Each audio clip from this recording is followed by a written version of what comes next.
Assalamu alaikum students, how are you all? Today the topic which we are going to discuss is Piaget's stages of cognition development theory. In my previous lecture I have told you about Piaget's stage theory introduction, in which I told you about schema, accommodation, equilibrium, disequilibrium and a lot of things like this, which were happened before the start of cognition development. जिसमें मैंने आपको बताया था schema, simulation, accommodation, ये सब कुछ कब होता है, जब उस बच्चे की कॉग्निटिव डेवलपमेंट स्टार्ट नहीं होती. अब पियाजे की हम पढ़ेंगे जो स्टेजेस हैं. बिफोर गोइंग टू लेक्चर, अगर आप न्यू हैं तो please subscribe my channel. It is your love for me. So first जो स्टेज है पियाजे की, that is sensory motor stage. It starts from birth to 2 years. अभी देखें, ये जो स्टेज है ये बिल्कुल जब बच्चा पैदा होता है तभी से स्टार्ट हो जाती है और ये 2 ईयर्स तक रहती है. इसमें होता क्या क्या है, इसमें यही है कि जो बच्चे की बेसिक नीड्स हैं, बच्चा एक्शंस रिस्पॉन्स करता है.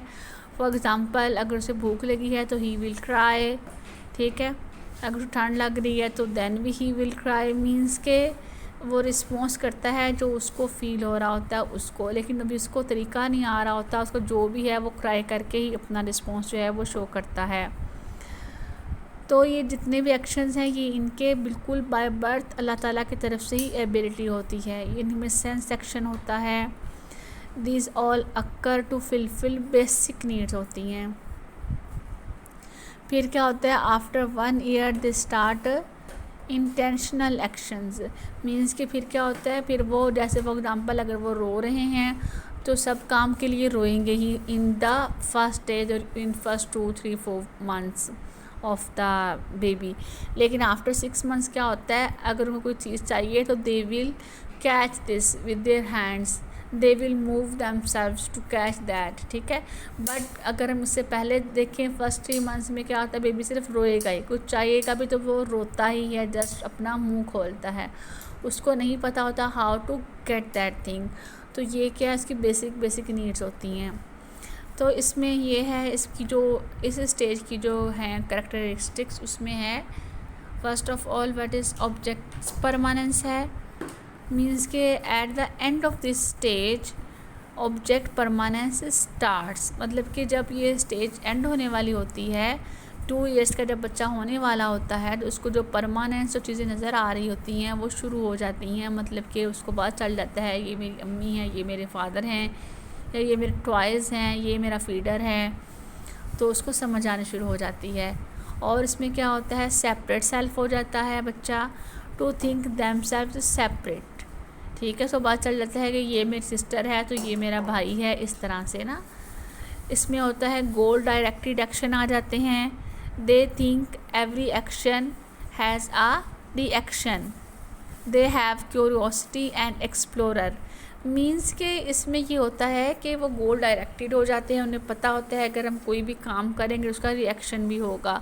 फॉर एग्ज़ाम्पल, उन्हें पता है कि वो टॉय पड़ा है, अगर हम क्रॉल करके वहाँ तक जाएंगे तो हम उस टॉय तक भी पहुँच सकते हैं.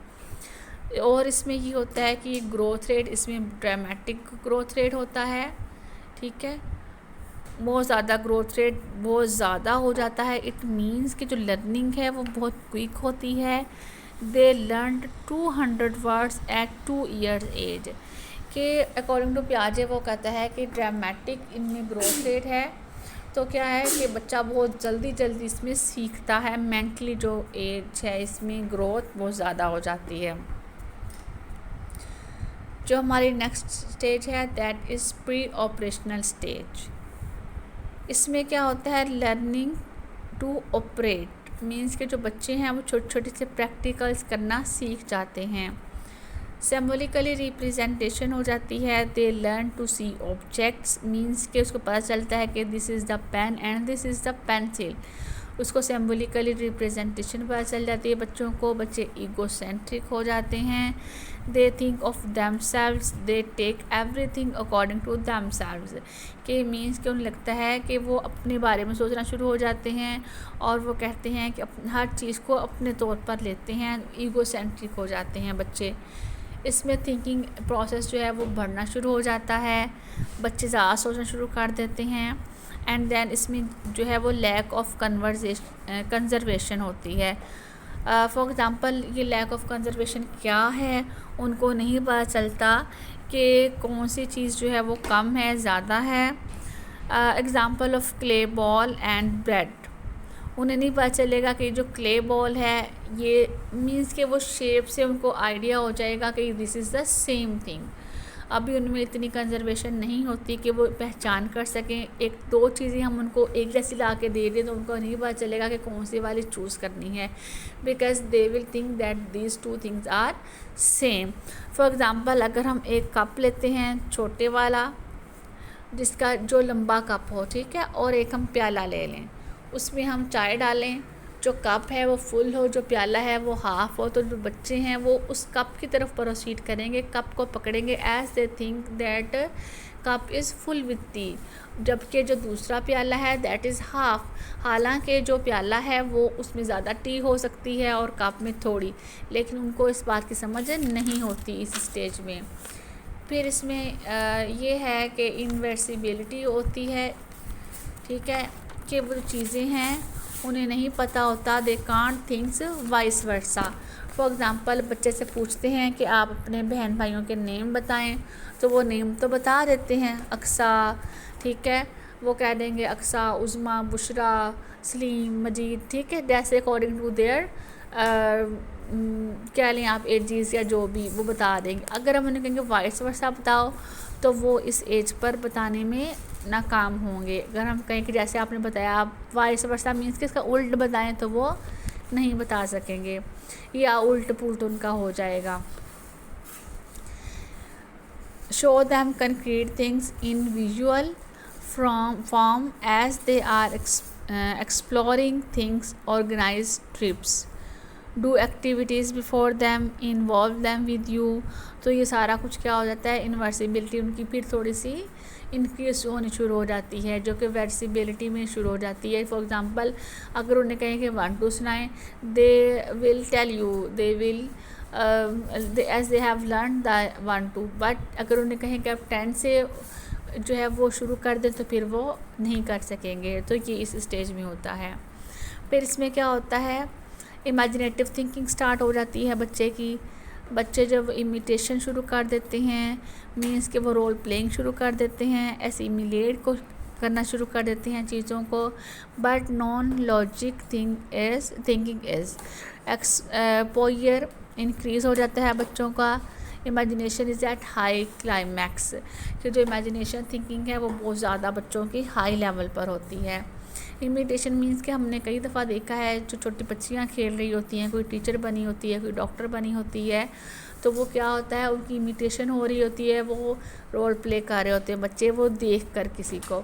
तो हमें इस एज पर क्या करना है, इस एज पर हमने ये करना है कि हमने बच्चों के लिए जो है वो ट्रिप्स कंडक्ट कर लें, बच्चों के लिए छोटी छोटी एक्टिविटीज़ उनको प्रोवाइड की जाएं, तो ये इस तरह से जो बच्चे की ये जो स्टेज है बहुत अच्छी गुजर जाएगी। स्टेज नंबर 3 जो है दैट इज़ नेक्स्ट स्टेज है that is stage 3। It is from 7 years to 11 years। इसमें क्या होता है, इसमें है लॉजिकल थिंकिंग स्टार्ट हो जाती है, they start to arrange the things, ठीक है, लॉजिकली। वो लॉजिकल मीन्स कि उनकी जो थिंकिंग है वो रीज़नेबल हो जाती है, वो हर बात को लॉजिकल लेना शुरू हो जाते हैं। मीन्स कि अगर हम ऐसा करेंगे तो ऐसा क्यों करेंगे, इसको करेंगे तो उसके क्या कौन से क्यूसेस हो सकते हैं।